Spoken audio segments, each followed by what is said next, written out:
Great. Hey, this is Brian Poole. This is a re-recording of the Tech Tuesday we did this week because of some technical difficulties that we had this week with microphones, so hopefully I've got that fixed. So today, talking about using your interactive whiteboard.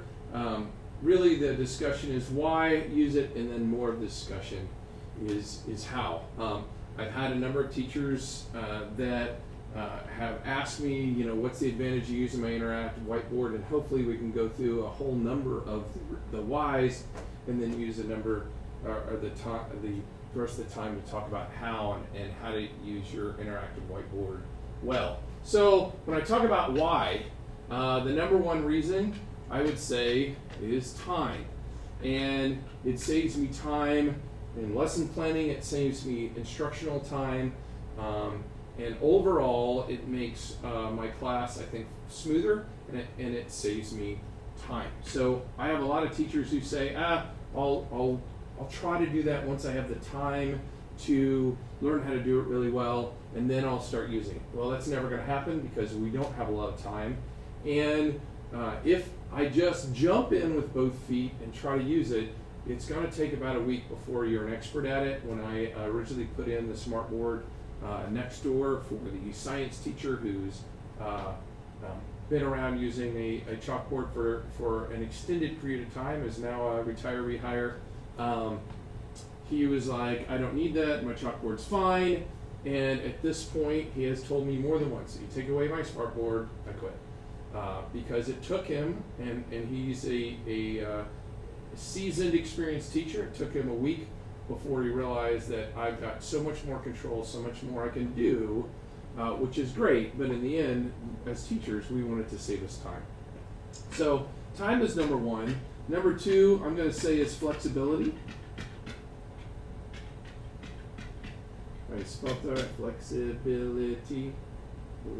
Spell right? Yeah, I think so. Flexibility in the different ways that we can present and give information. And I now, in my online class, I provide the entire notebook for students as a Google document with Google Forms in the beginning of the section, so they can follow on if they want to on theirs and take notes on their own Google form or their own Google slide, while they do it. At the end of every class, I export what we wrote at the end of the day and load it on the calendar so my students can see what we did. And because I'm using Interactive Whiteboard, it also allows me to record. All I need is a microphone, and any teacher here at National Trail only has to ask and have a microphone in their class. And so those things add flexibility to my teaching. And when I have an IEP student that has, hey, we need to do these certain things, I'm already doing almost all those things as part of what I call digital UDL. So if somebody comes into my class, or more importantly misses my class, they're going to be able to come in here, they're going to see the YouTube video of the class, and then they can click on the notes at the bottom, and it's going to open up the Smart Notebook file that we use with all the annotations and all the writing I did that day as well for the student. Something that is impossible to do if I'm just using my dry erase board. One of the ways it saves me time, and I'm saying this time in my classroom instruction, is this right here, okay?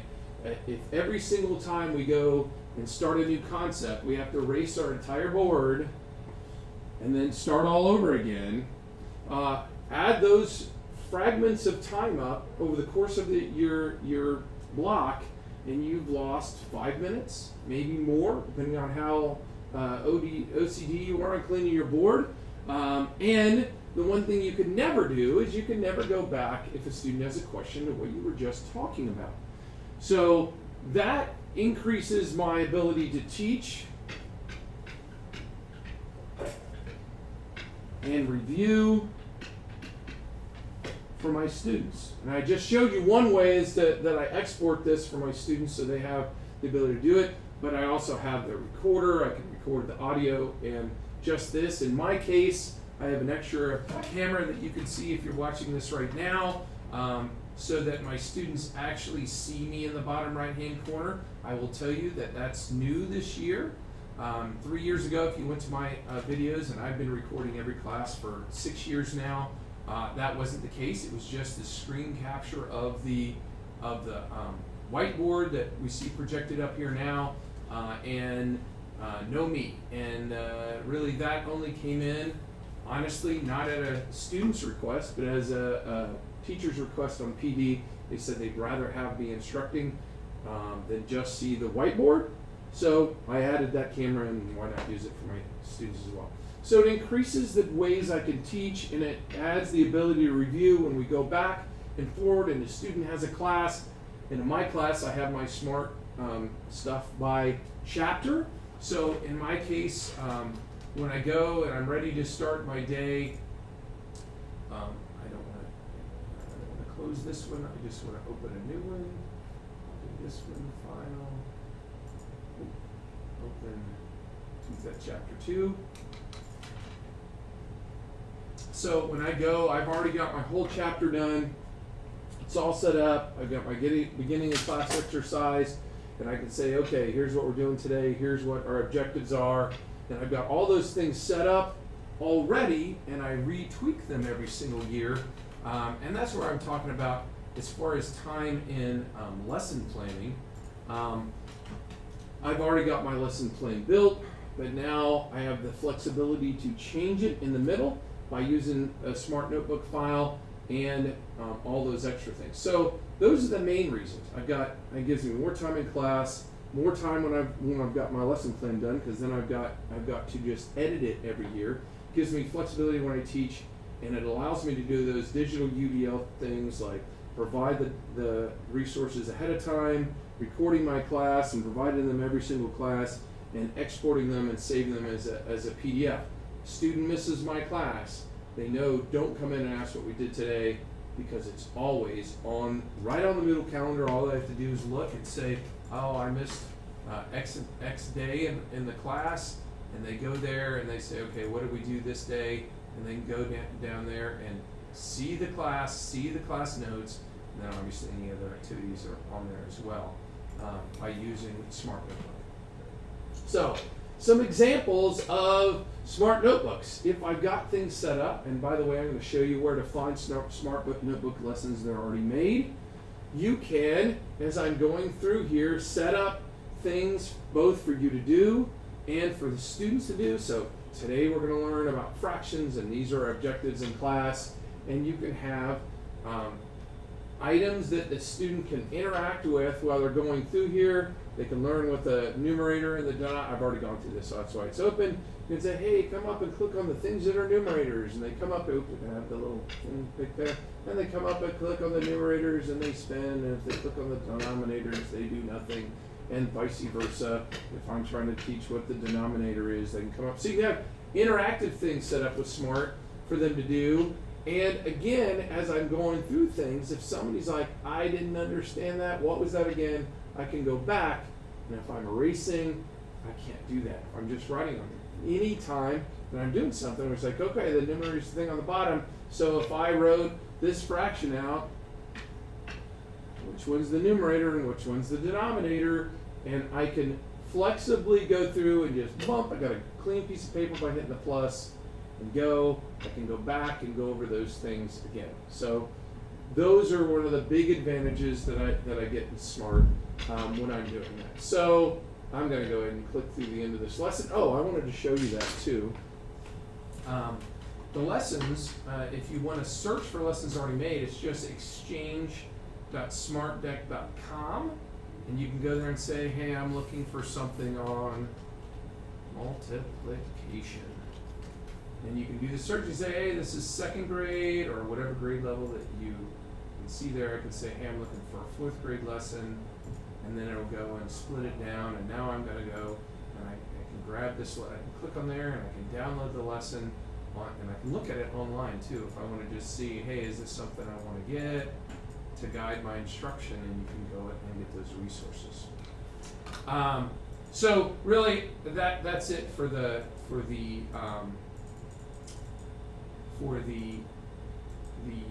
why. Okay, so we want to spend the rest of our time on the how, and I didn't need to do this one yet. So how? Now, first of all, most of these tools, if we just go and hover over them, it's going to tell me what the tool is just by hovering over top of it. So if you're sitting at your desk, you can just put the mouse over it. But I'm going to go through the tools to use it as a digital whiteboard, and then we're going to talk about some other things as well. Okay? So these just navigate, and you've seen me using that already, navigate through the slides, and if I want to see what the slides are, the top thing on the left-hand side lets me go through and see what slides I've got on this presentation already. So I can go and say, hey, this is the slide I'm on, and I've got auto hide on down here in this little check box. If I uncheck that, then this bar stays active all the time. If I check it, then as soon as I touch this bar, the board, it goes away.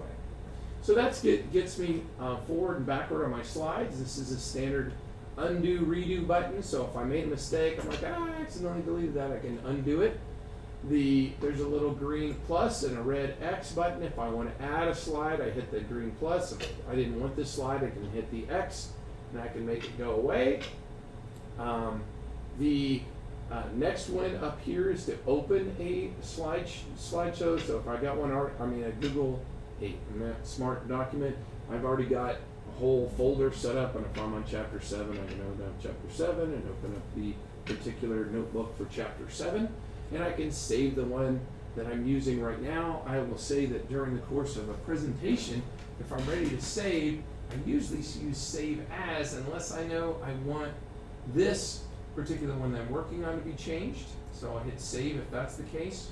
This is the full screen button. If I go full screen, then I have the whole board to write on, and I can navigate down here with the navigation buttons, but I'll be honest, I don't use that very often. The only time I use full screen is if I have it up on the board, I've got it all ready for my students to go, and then I use my remote, and I hit the freeze button so that this information stays up there, and it says freeze right there now, but you can't see that because it doesn't really freeze what's recording.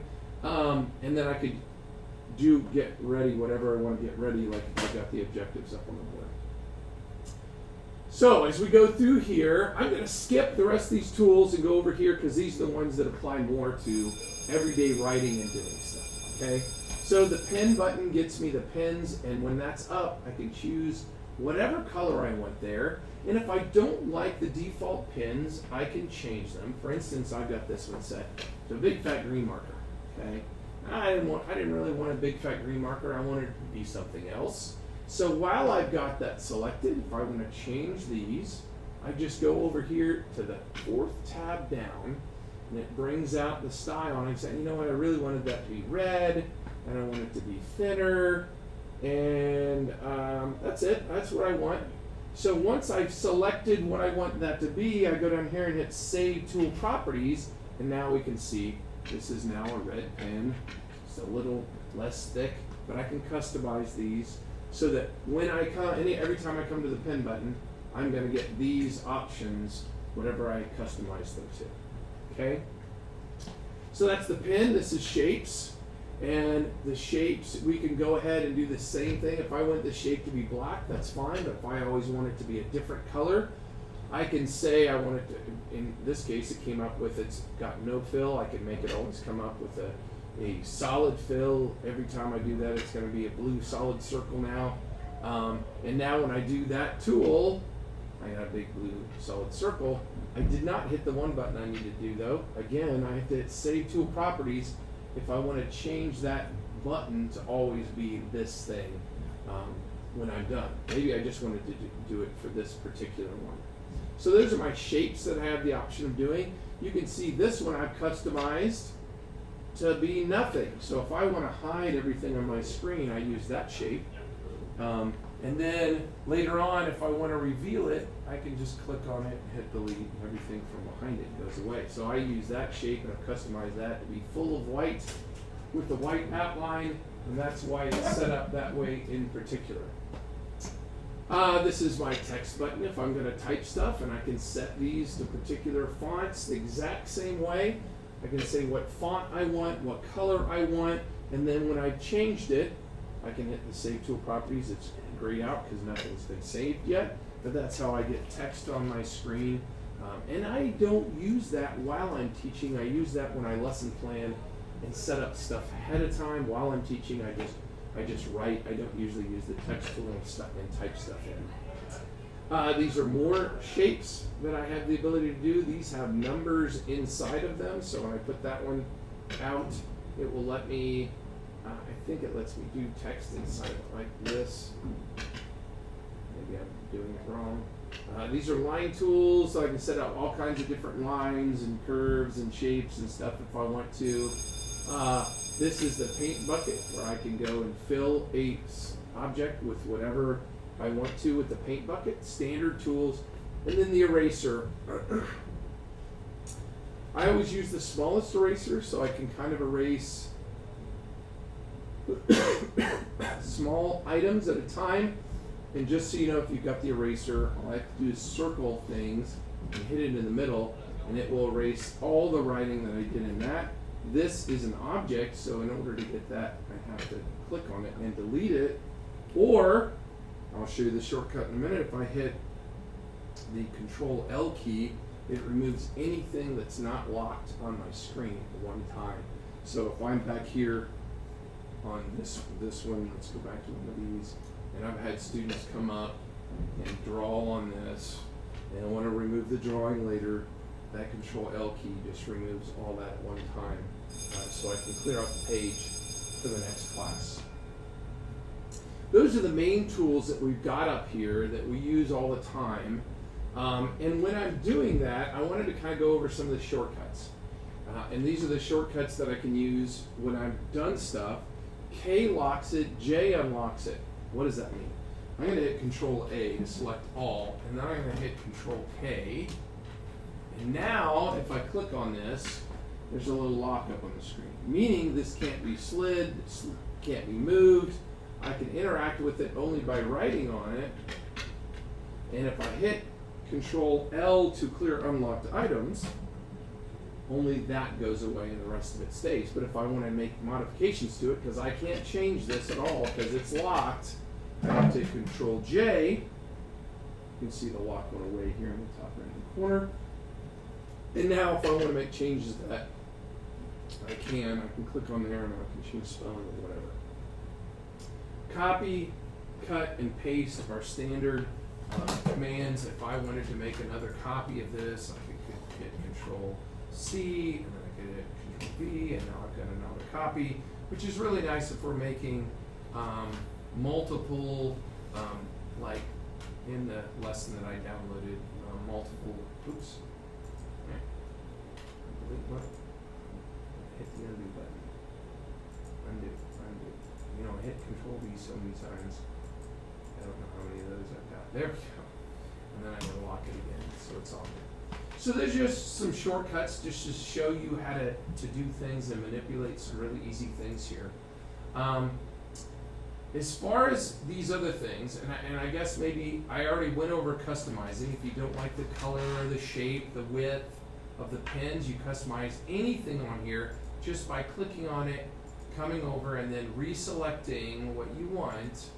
And then once you've got it, you can go and click Save Tool Properties at the bottom, and it will change that, whatever item you have, to be what you just selected. So that's really customizing those items. And I've gone over the tools, and really the next thing is about lesson building. Now, first of all, if you've already got lessons, and I know some teachers have PowerPoints that they've used for years, that's not a big deal. You can convert any PowerPoint directly into a lesson quite easily. I'm going to go to my desktop, and I had originally when I came in here a whole bunch of textbook PowerPoints, and if I wanted to change this PowerPoint into a Smart Notebook file for me to use, all I have to do is say File, Print, and print to Smart Notebook. Sorry, it's the last thing I printed to, so it's selected. When I hit print, it's going to take, and it's going to go through all these pages, which there's 60 some, and it's going to say, what kind of file do you want this to be? Do you want these to just be images, or do you want to be able to edit them after they go over? Now, you would think you want to be able to edit them, but I will tell you that if I go and do this one, it doesn't always show up exactly the same as it looked on the page. Whereas if I do images, it's just a picture of this thrown into a smartboard slide. So if I say OK there, it's going to open up a brand new Smart document with all these slides in it as pictures that then I can use to guide my instruction, which is where I started out with when I start doing this. And there we go. Now, I've got a problem. If I move my mouse around, this moves. And that's where I come to the shortcuts. I go through the first time, just get Control K, and I go through the whole thing with my finger on Control K. I kind of move them because they don't. This slide had a little buffer is the right word around it, so that I go and remove them and lock them. There's a reason I do that, and there's more than one. But right now, if I go to write on this one, obviously block's a bad choice. If I write on this one and then hit Control L later to clear it out for the next class, it's fine. If I write on this one, then I hit Control L, because I haven't locked it, it clears away the slide as well, and I don't want to do that. So that's why I go through and lock things ahead of time. If I was to take the same PowerPoint and do it the other way, it tries to turn these elements into text. It doesn't do a 100% job, and I really don't need it turned into text. So I will say that when you do this, you lose any animations that you might have had. However, one of the tools that I didn't go over is the reveal tool. So I can go, and I didn't go over all these, I'm going to do that. So I can go through my slides, and I can click this on every one of my slides.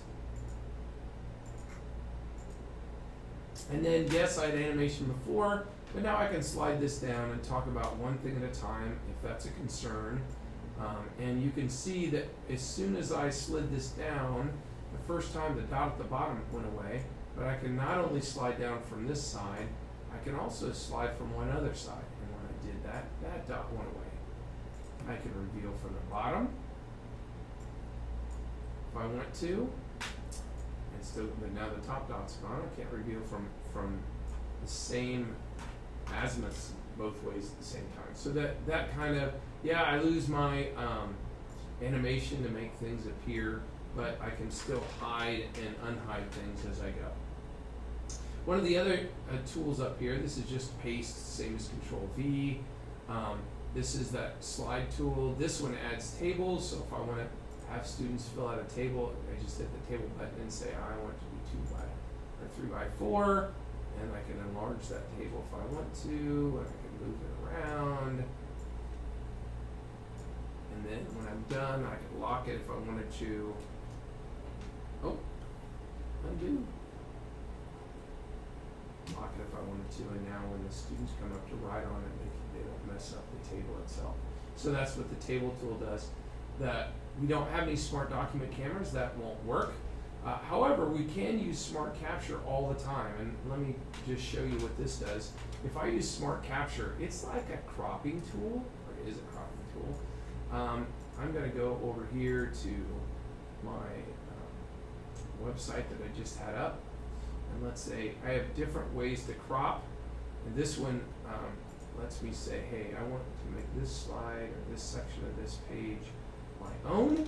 And as soon as I do that, it takes a picture of it and throws it in the Smart Notebook.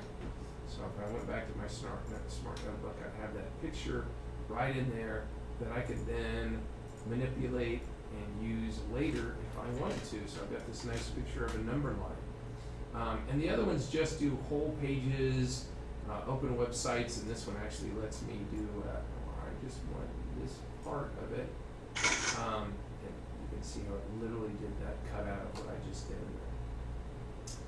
When we do those things, we can save them into our own gallery. So I'm going to go ahead and click over here, here to the gallery tool. I'm going to undo the auto hide button. So I've got this picture that I took, close the copy tool, and I want to save this to use it again when I talk about this item. and I can drag it right over here, or in my case, I've got this My Content folder, and inside of that, I've got all my different chapters, and if I want to make that related to chapter 1, and here's my pictures for chapter 1, I can drag that over there, and there it is. I can rename it if I want to. Something like number line. And then, if I ever want to find it again, I can just type number line up here to do my search. And hey, here's a bunch of things related to number lines. Here's pictures related to number lines. Well, hey, look, I really wanted to use that when I was teaching, but I didn't have a number line available. Now I just grabbed one right out of Smart Notebook. I can grab any of those documents straight out of there, or any of those pictures straight out of there, and use them while I'm teaching.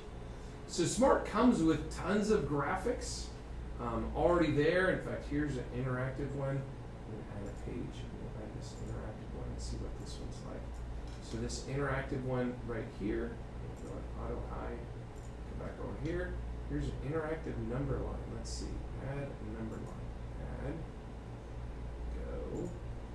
There's a number line between those two numbers I just said. And now you can actually freeze this and have my students come up and say, okay, well, I have 0 apples, and I add 2, so I go over 2 on the number line, and now I've got 2 apples. Anyway, you can see that there are both interactive items and just tons of graphics available in here, and you can add your own graphics, and that's basically what I've done, is I've added my own graphics. So when I'm talking about memory, I've got these pictures on memory that I can pull out and say, okay, here's what memory looks like, and my red pen, and now I can say that if there's one notch in it, I know it's DDR RAM, and I can talk about RAM that way as well. Luke. So I talked about some shortcuts using the control key and any of those numbers there. Talked a little bit about customizing the toolbar and customizing your, not only the tools, but customizing your own content over here. And these are for pictures that I'm using on the fly. That when I'm talking about something, I just go bonk and I can pull it out and I can use that picture if a student has a question.